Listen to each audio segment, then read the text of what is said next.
El capítulo que hoy vamos a estudiar es llamado por muchos el Evangelio del Evangelio. Eso en honor a que tiene dos de las parábolas más conocidas y más hermosas que sin duda podrían resumir el Evangelio. Y digo podrían porque es aventurado y abusivo de cualquier orador decir que algo puede resumir el Evangelio de nuestro Señor. Puntualmente, muchos de ustedes las conocen como la parábola de la oveja perdida, que recién la cantamos, y la otra, la parábola del hijo pródigo. Seguro la mayor parte de ustedes las conocen. Hay otra más, pero estas son de las que más se habla y por las que los estudiosos les llaman el Evangelio del Evangelio, al capítulo que hoy comenzamos a estudiar. Es curioso que hay dos evangelistas que las mencionan puntualmente, Mateo y claro, el que ahora estudiamos, Lucas, pero con puntos de vista distintos. Atentos, Mateo la incluye como instrucciones a los apóstoles sobre sus obligaciones como pastores de la Iglesia de Cristo. Claro que está bien presentado. Está hablando de la labor del pastor hacia sus ovejas y de allí que Mateo la incluye en una lista de responsabilidades del pastor hacia su redil. En contraste, Lucas la emplea para responder por qué Jesús se sienta a comer con pecadores.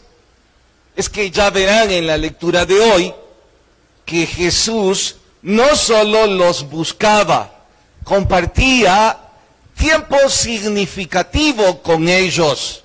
Los fariseos se sentían ofendidos, como un maestro de la ley podía gastar su tiempo con pecadores.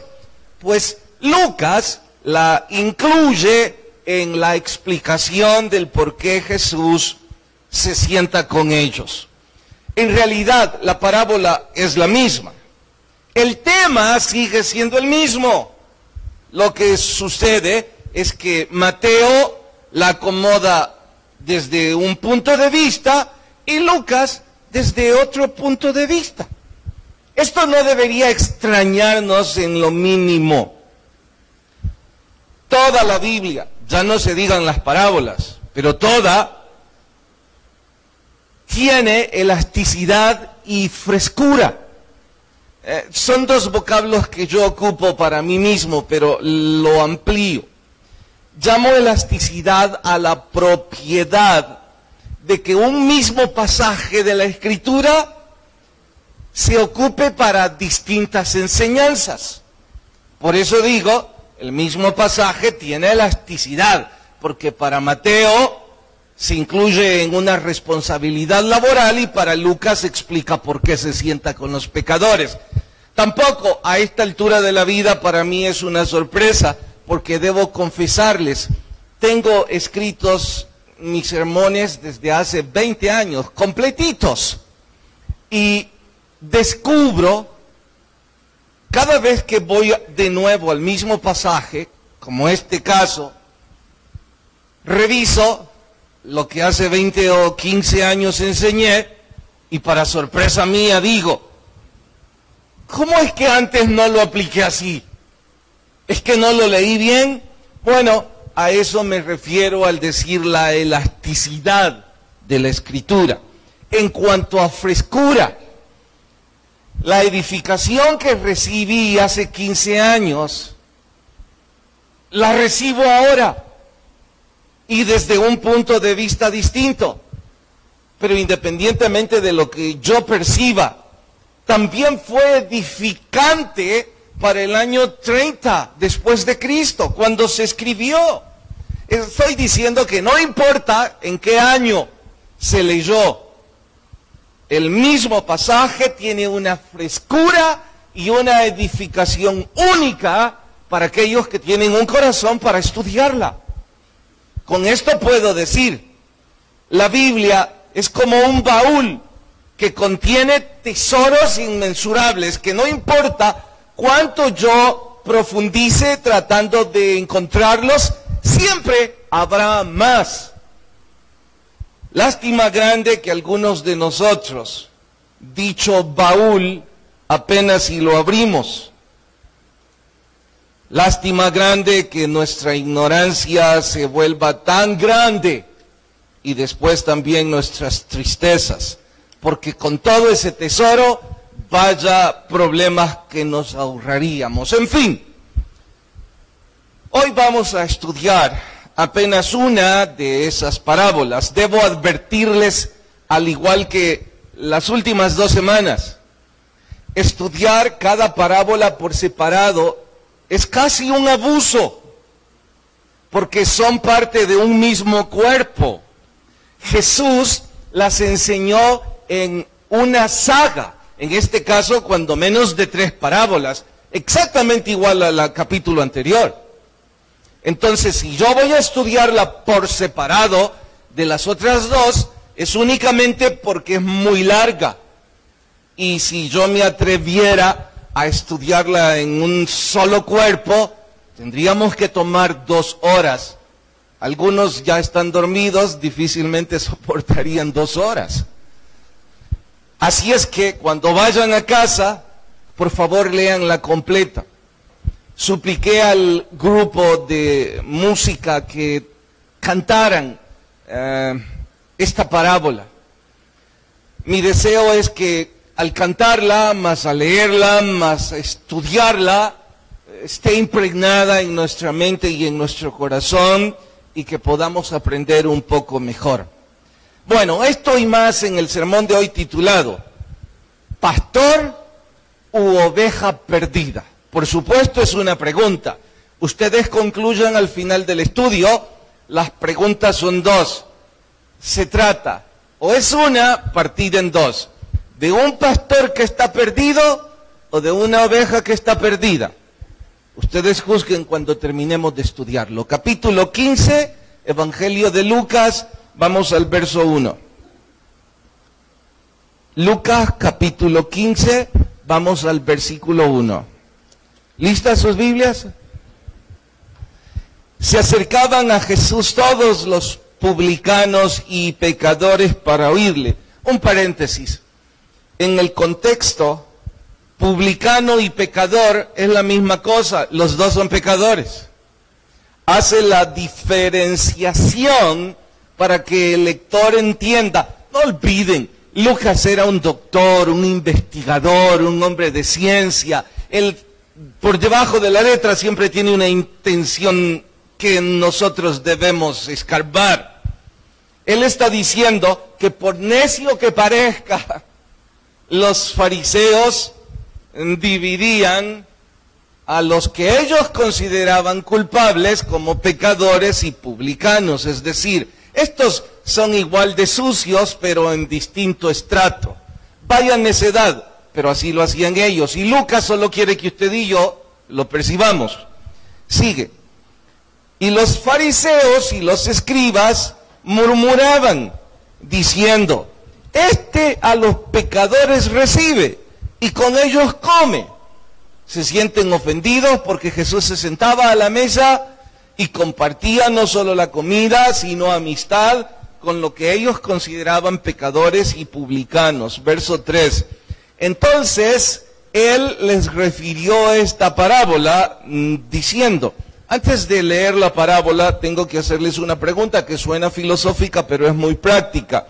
En este contexto, los fariseos y los escribas son los religiosos.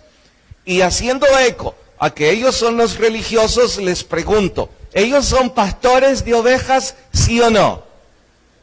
En ese contexto, reitero la pregunta. Si ellos son los religiosos, los escribas y los fariseos, ¿son los supuestos pastores? ¿Sí o no? Absolutamente sí. Los religiosos son los supuestos a responsabilizarse como pastores del redil. Así es que por ello, o entre otras cosas, por ello, Jesús toma esta parábola. Ya que pregunté eso, una pregunta más. Papás y mamás, ¿son ustedes pastores de su familia? ¿Cierto o no cierto? Entonces todos los aquí presentes, exceptuando los jóvenes que aún no tienen responsabilidad paternal o maternal, todos los demás somos pastores, ¿cierto? Entonces esto está también dedicado a nosotros. Y si el título es Pastores Perdidos u Ovejas Perdidas, debería ya su mente y la mía empezar a viajar antes de responder. Ahora, los más jóvenes pronto van a ser papás o mamás, e independientemente de ello, algunos ya ocupan puestos de liderazgo, así que el mensaje también está llegando a su vida y a mi vida. Sigo leyendo, versículo 4. ¿Qué hombre de vosotros, teniendo 100 ovejas, aquí empezó la parábola, si pierde una de ellas, no deja las 99 en el desierto y va tras la que se perdió hasta encontrarla? Un paréntesis más, parece que la medida no es muy acertada matemáticamente hablando. ¿Cuánto puede valer una oveja? Digamos $10. ¿Cuánto valen las otras 99? Valen $990. ¿Les parece atinado arriesgar el 99% del redil por una? ¿Parece atinado? Bueno, no respondan aún, solo estoy intentando dejar el contexto de la parábola en su mente. Dice, y cuando la encuentra, la pone sobre sus hombros gozoso. ¡Ey! Parece que pasamos de largo. ¿Y esta oveja por qué está perdida?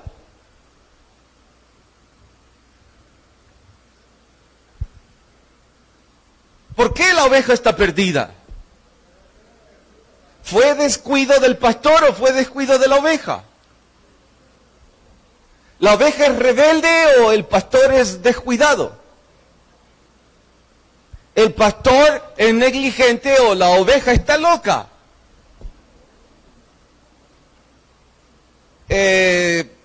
No quiero sonar grosero, pero algunos papás podemos tener problemas con nuestros hijos.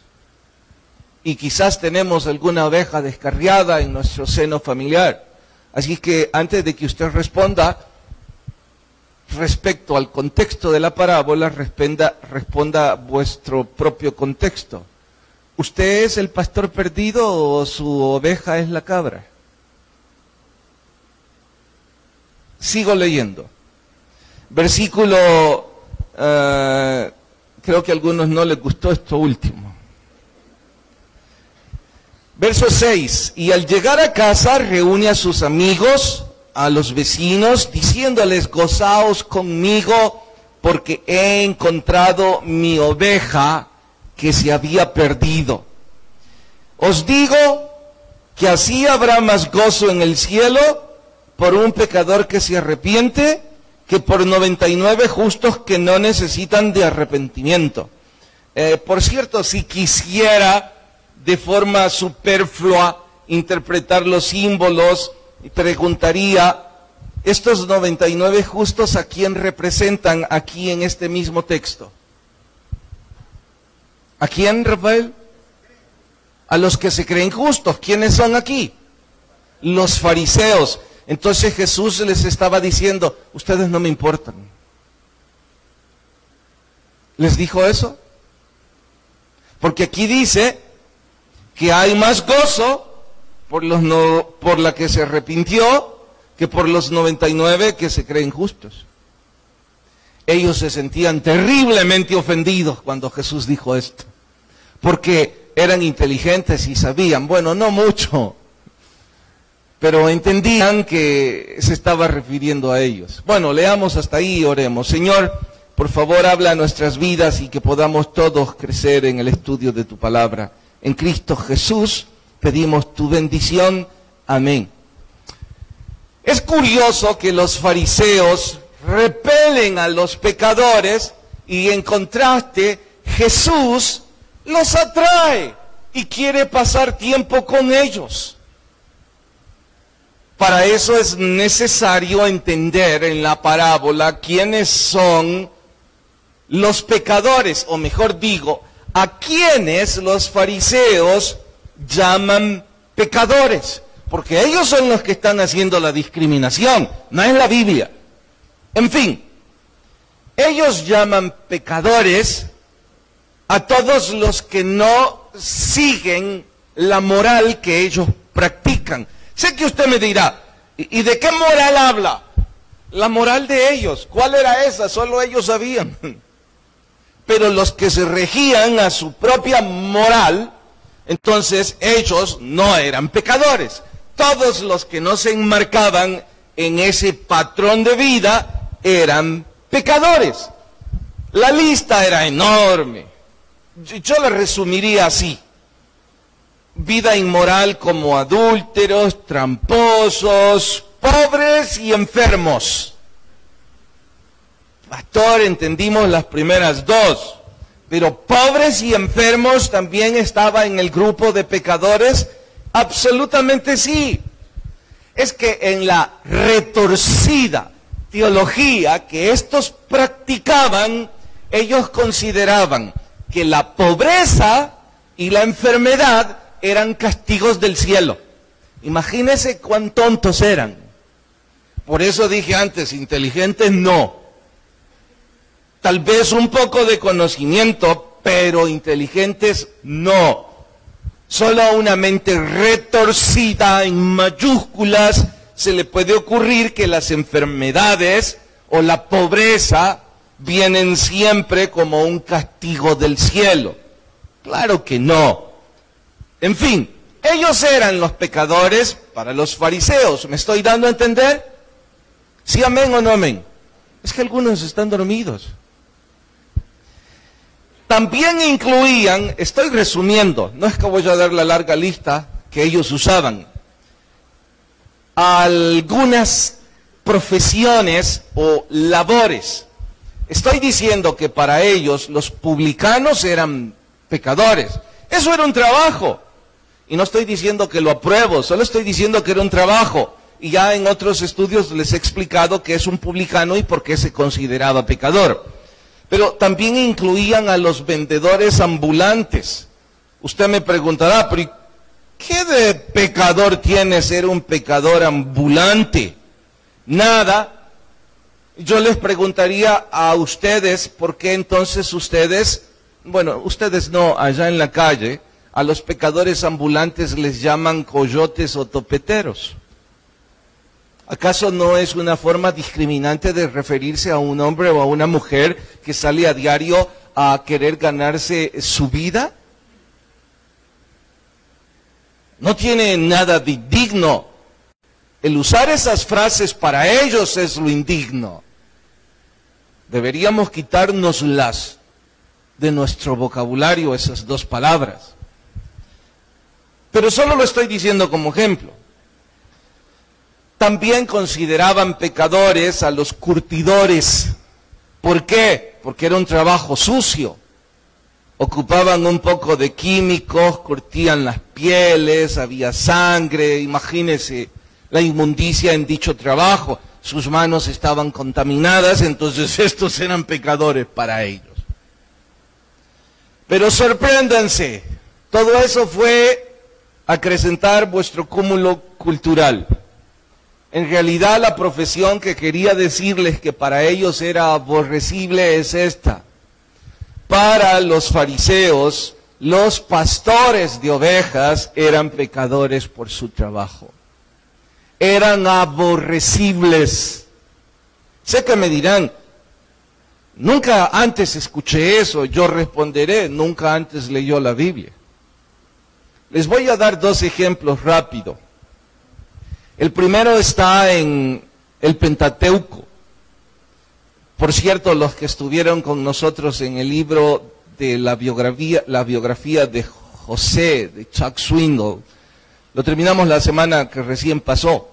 Hay un pasaje en donde explica por qué José les dice a sus hermanos cuando llegan a Egipto y van a tener la entrevista con el faraón: no digan al faraón que su trabajo es ser pastores de ovejas.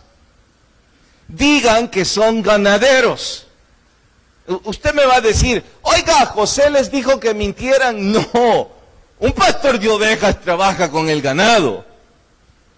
José, siendo tan sabio, solo estaba buscando no ser ofensivo para el faraón, porque para los egipcios ser un pastor de ovejas es ofensivo, pero también para los fariseos.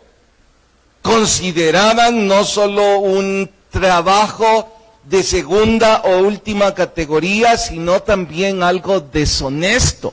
Ustedes estarán deseosos de decir: ¿pero por qué? Bueno, por lo que sigue. La mayor parte, si no todos, los pastores de ovejas no eran dueños del rebaño. La mayor parte de ellos eran jóvenes contratados por los dueños del rebaño. Estos tenían que ir a las montañas a cuidar a las ovejas. Pero ya se imaginan todo lo que puede pasar en un viaje de esa naturaleza, especialmente en época de frío, en época de lluvia, en época de nieve, los apriscos por el camino. Los pastores tenían reputación de ser deshonestos, porque hacían cualesquiera de estas cosas. Una, apacentaban sus rebaños en campos ajenos. Bueno, no quiero ir hasta la cima de la montaña, me quedo por aquí, de todos modos el dueño de esta tierra no está aquí, así es que se alimenten. Claro que eso era una deshonestidad. De pronto me quedaba dormido como pastor de ese rebaño y se me perdían 2 ovejas.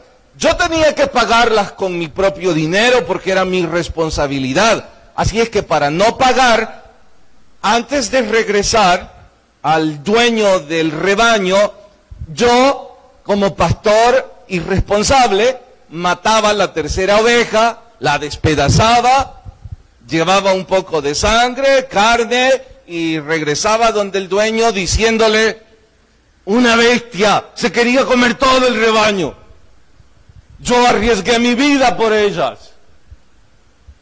Claro que regularmente los dueños del rebaño no eran tontos, y ellos sabían que había parte de deshonestidad en todo eso.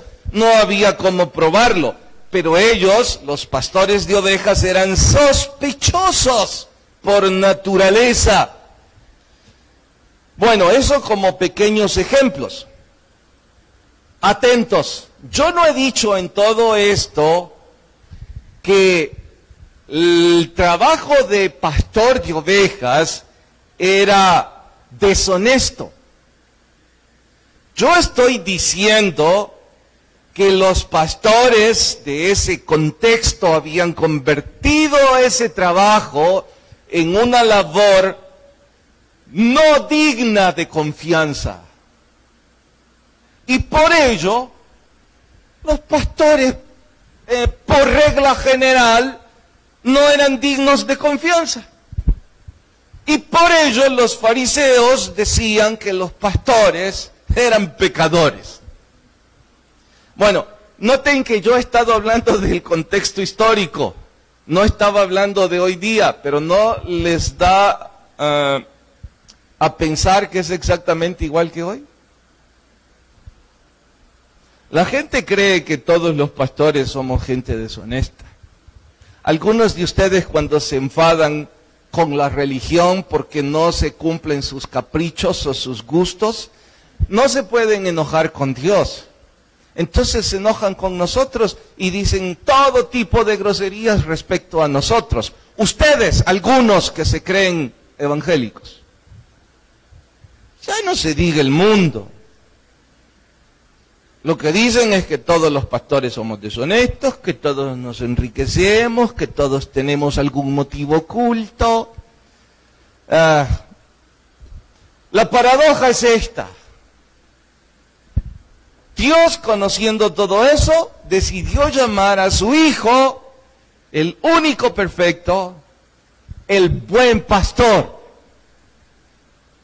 El pastor que su vida da por las ovejas.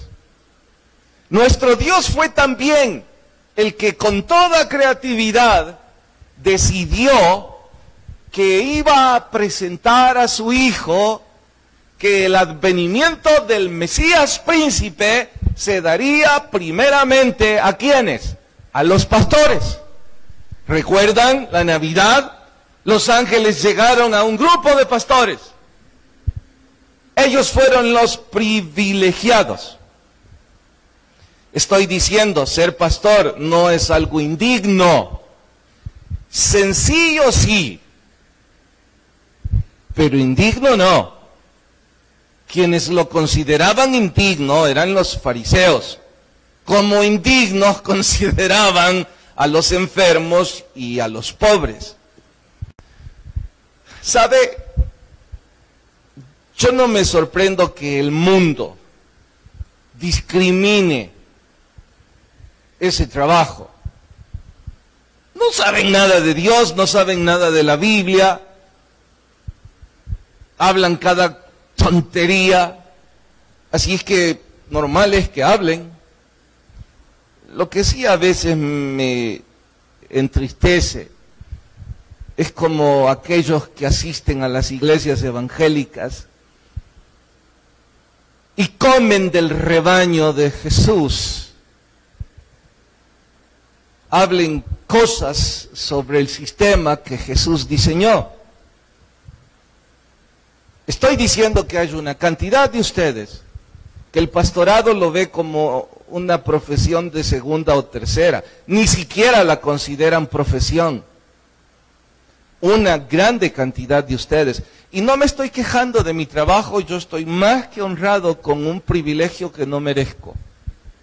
Estoy diciendo esto porque se los voy a comprobar. Hay una cantidad de ustedes, papás y mamás, que si su hijo o su hija les dice que quiere estudiar en el seminario, que siente el llamado de predicar, que quizás le gustaría ser pastor o entrar en un ministerio, a usted casi le da infarto. Porque para usted eso es menos que un vago. Hasta ocupan expresiones groseras como, yo no he trabajado para eso. Raro, porque son evangélicos. Raro, porque supongo conocen que la Biblia exige en el libro de Levíticos que toda familia debía entregar a un hijo para el ministerio. Hoy, si les dice uno de sus hijos que querrá ir a Patmos, ¿se dan cuenta? Yo les dije hace un rato que esta parábola, al igual que toda la Biblia, tiene tan grande elasticidad y tan grande frescura como si se escribió para el 2018. Pero la verdad es que se escribió para el año 30 después de Cristo. Bueno, ¿qué lecciones tengo para mi propia vida? Hay varias. Sé que los más estudiosos estarán tratando de hacer un listado, poner los símbolos, luego interpretarlos y finalmente sacar el corazón de la parábola. Es un buen método, pero ahora se me antoja cambiarlo y conducirles por otra metodología. ¿Cuál? Sacar las distintas lecciones y pues la que Dios quiera hablar a su vida, esa aplíquela más. La primera lección. Yo tengo una pregunta para los fariseos. Lástima grande que ellos no me van a responder. Primero porque ya fallecieron y segundo porque no les importa lo que yo diga. Pero la pregunta la sigo haciendo igual. Hey, señores fariseos, ¿ustedes creían en Jesús como hijo de Dios? No. Es más, vamos a recrear esto. Ustedes son fariseos ahora. Perdónenme porque sé que eso no les gusta y suena a ofensa, pero ayúdenme para entenderlo mejor. Todos ustedes ahora son fariseos. ¿Entendieron? Sí, amén o no amén. ¿Me pueden ayudar? Listo. ¿Ustedes creen en Jesús como Hijo de Dios? Vamos, ustedes deben responder, ustedes no son fariseos. ¿Creen en Jesús como Hijo de Dios? No. ¿Qué fariseo creía en Jesús como Hijo de Dios? Ninguno. ¿Está claro? Voy a repetir la pregunta. A ver, Braulio, usted como un fariseo especial, digo especial por ser mi amigo, ¿usted cree en Jesús como Hijo de Dios? No, ¿verdad? ¿Qué es para usted Jesús? Gríteme. Un hombre común y corriente. ¿Más nada? ¿Ni siquiera un maestro? No, ¿verdad? Y entonces, disculpe que va a sonar grosero, pero, ¿y entonces qué le importa lo que Jesús tiene que decir? No le importa, ¿verdad? ¿Y entonces por qué siempre anda detrás de él?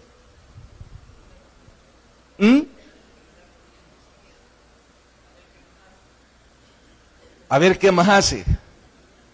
Perdone, pero su respuesta como fariseo no tiene ninguna lógica.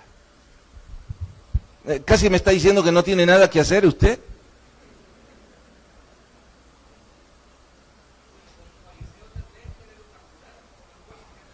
Como fariseo lo quiero capturar. Pero si para usted Jesús es un loco, ¿qué me importa lo que diga?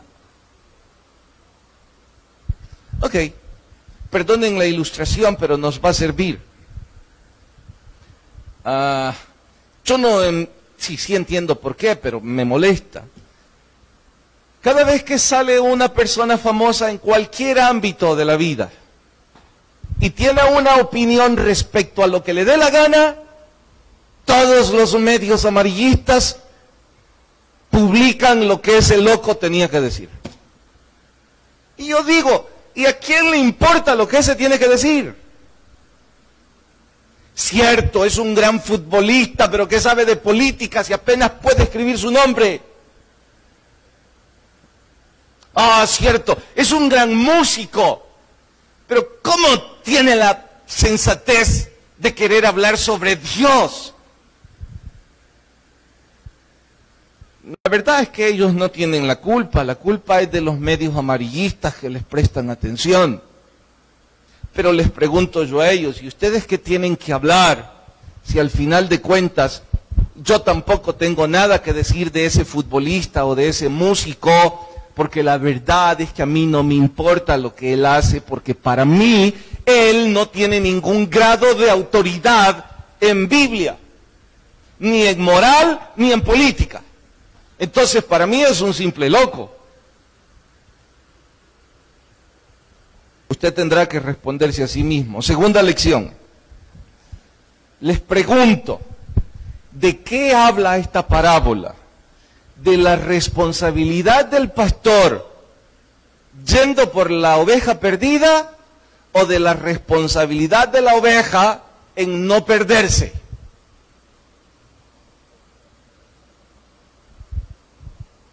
¿De qué habla la parábola?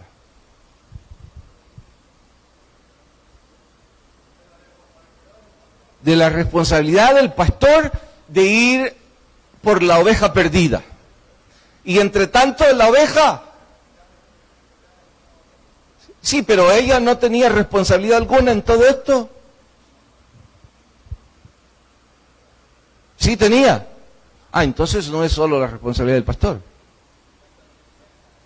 ¿Quién dijo aquí 50-50? Usted es vendedor, ¿verdad? 50 y 50. 50% responsabilidad del pastor y 50% responsabilidad de la oveja. Bueno,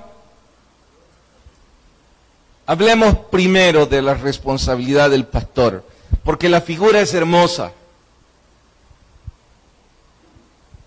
Por supuesto que describe a Jesús dando su propia vida por una sola oveja. Por supuesto que hace bien Mateo en incluirla de la lista de responsabilidades de un pastor.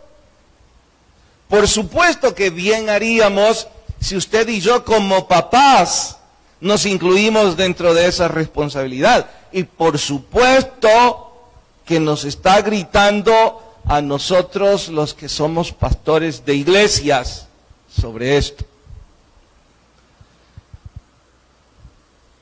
Me dijo uno de los pastores de las misiones esta semana y en las anteriores 3 o 4, cuando menos 4, me han dicho ya esto: oiga,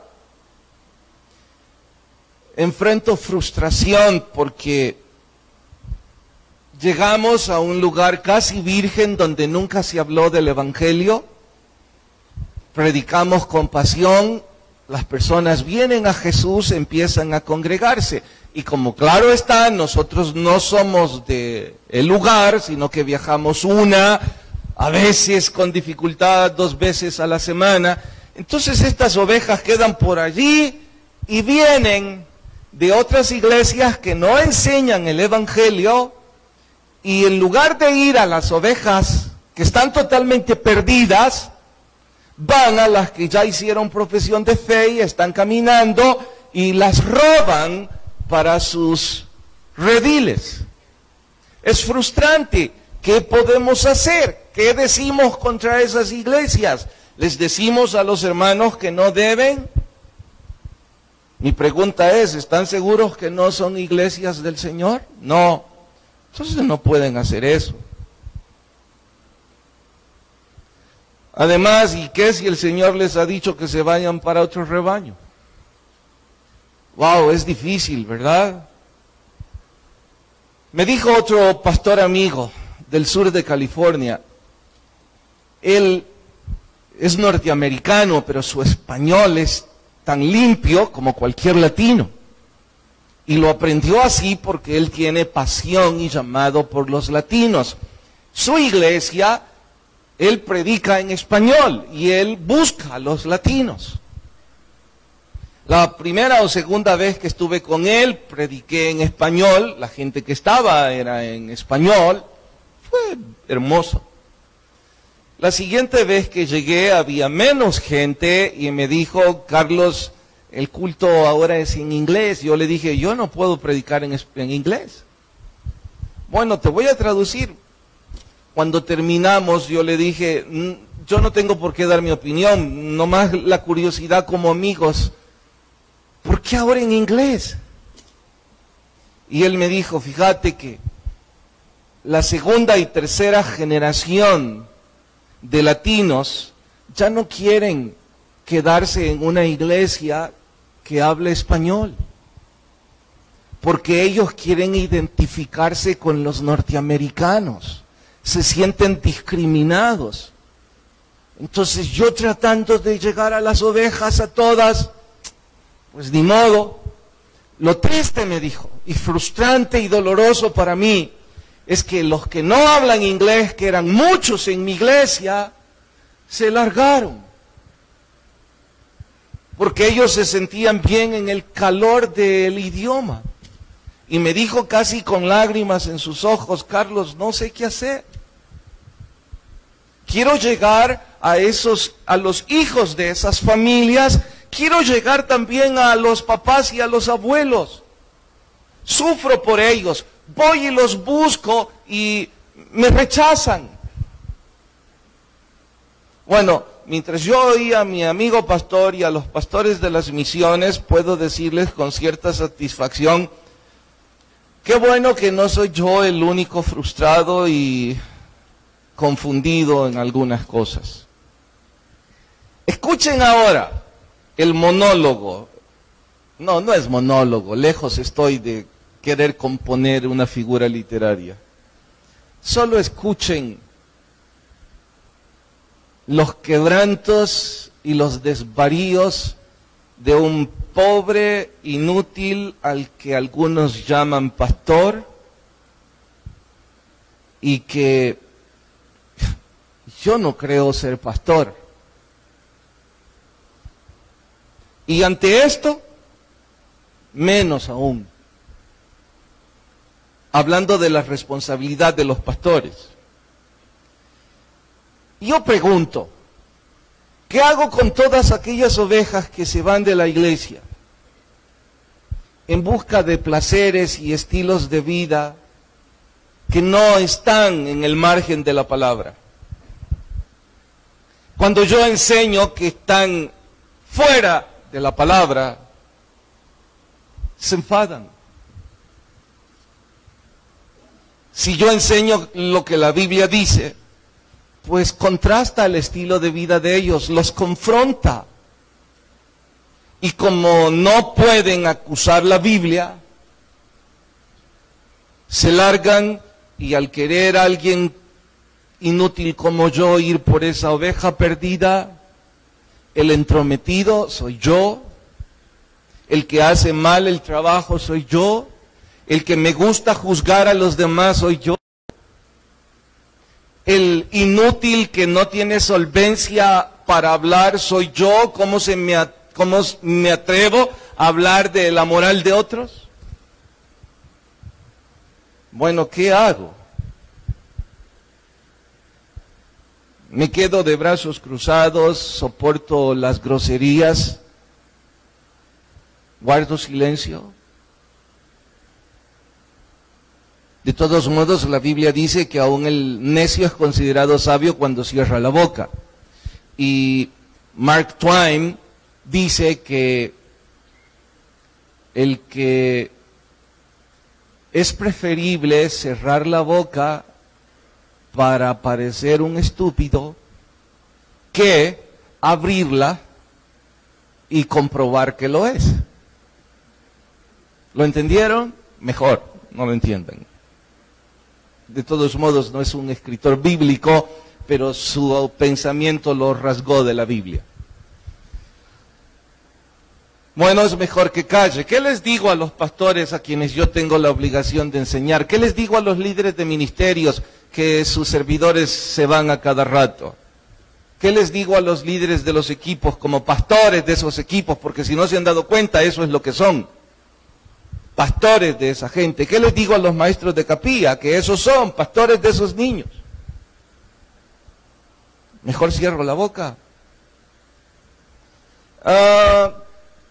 Díganme, ¿qué hago con los que se van de esta iglesia para otra iglesia? Después de 10 o 15 años, conocieron a Jesús aquí, se bautizaron aquí, sus hijos conocieron de Jesús aquí, se bautizaron aquí, se casaron aquí, fueron presentados aquí, aprendieron lo poco que saben aquí, pero ahora resulta que esta es una mala iglesia. Después de 15 años descubrieron que el pastor es un mal pastor, que esta iglesia no enseña nada y que esto está totalmente fuera de contexto y se van para otra iglesia. ¿Qué hago? Voy y les digo, es cierto, soy mal pastor. Aquí traigo el látigo, ¿pueden flagelarme más?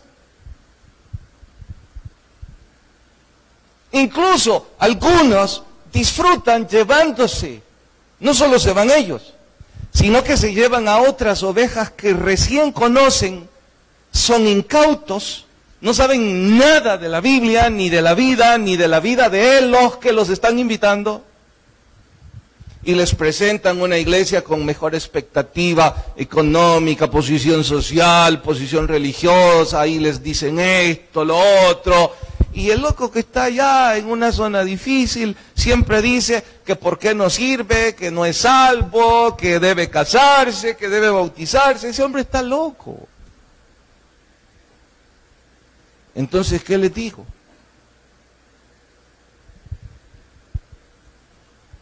O simple y sencillamente considero que esas no son ovejas perdidas, sino que las ovejas perdidas de las que habla aquí el capítulo son aquellos que nunca han oído del Evangelio y que a ellos debo ir y a ellos predicar el Evangelio.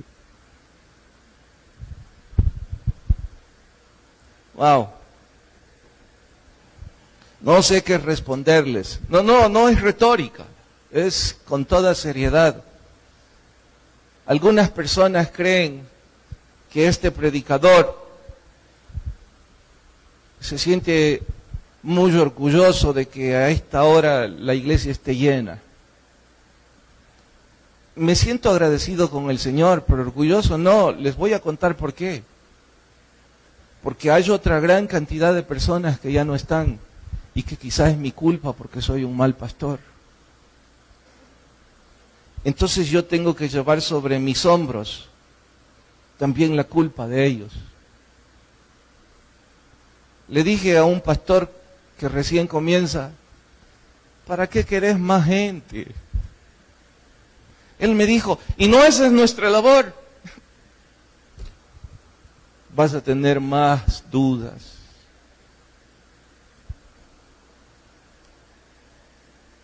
Entonces, ¿qué hacemos? ¿Qué les decimos? Ahora que usted está a punto de darme la solución de mi dilema, ahora que usted escuchó las quejas de un inútil predicador, las frustraciones, ahora que usted tiene la solución perfecta para mi pastorado, antes de que me la dé, le ruego un favor. Antes de que emita cualquier opinión, demuéstreme que usted es un buen pastor con su mujer y sus hijos. O con su marido y sus hijos. O usted de hijo con sus padres y sus abuelos. Porque usted también es pastor. Demuéstreme que no se le ha descarriado ninguno, que lo aman entrañablemente, y que usted es el mejor papá, la mejor mamá, el mejor esposo. Ahora díganme, ¿de qué era esto? ¿Responsabilidad del pastor o responsabilidad de la oveja? No he terminado. Siguiente lección para mí. Ahora iré a los que el monólogo ya terminó. A los que se autojustifican y no se creen perdidos.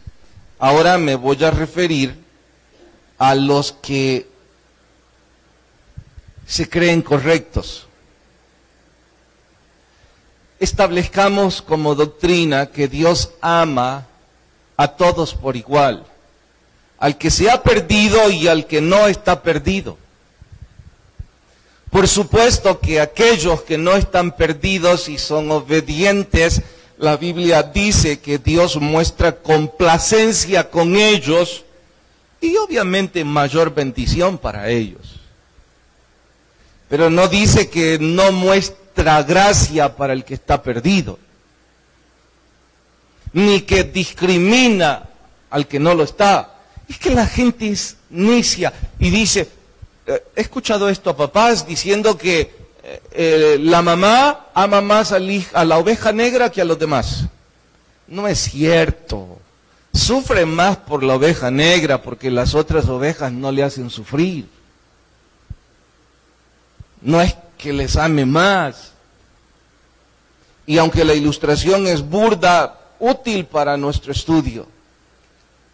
Por supuesto que Dios amará y consentirá a los que son obedientes. Sus problemas serán menos que los que nos pintemos como ovejas fuera del redil. Pero nos ama igual. Y claro que va a ser una fiesta enorme cuando el perdido se arrepiente. Pobres las almas presumidas que se creen mejor que otros. Si sirviera se lo gritaría a un montón de los que se creen correctos y santos en esta iglesia. Pobres almas presumidas que se creen mejor que otros, solo porque a usted le ha ido bien en una o dos áreas de su vida. Habría que revisar toda su vida para ver si es cierto.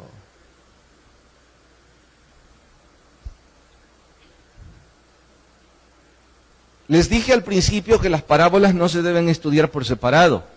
De hecho, este punto nos hace saltar a la parábola del hijo pródigo, en donde su hermano era una de esas almas presumidas.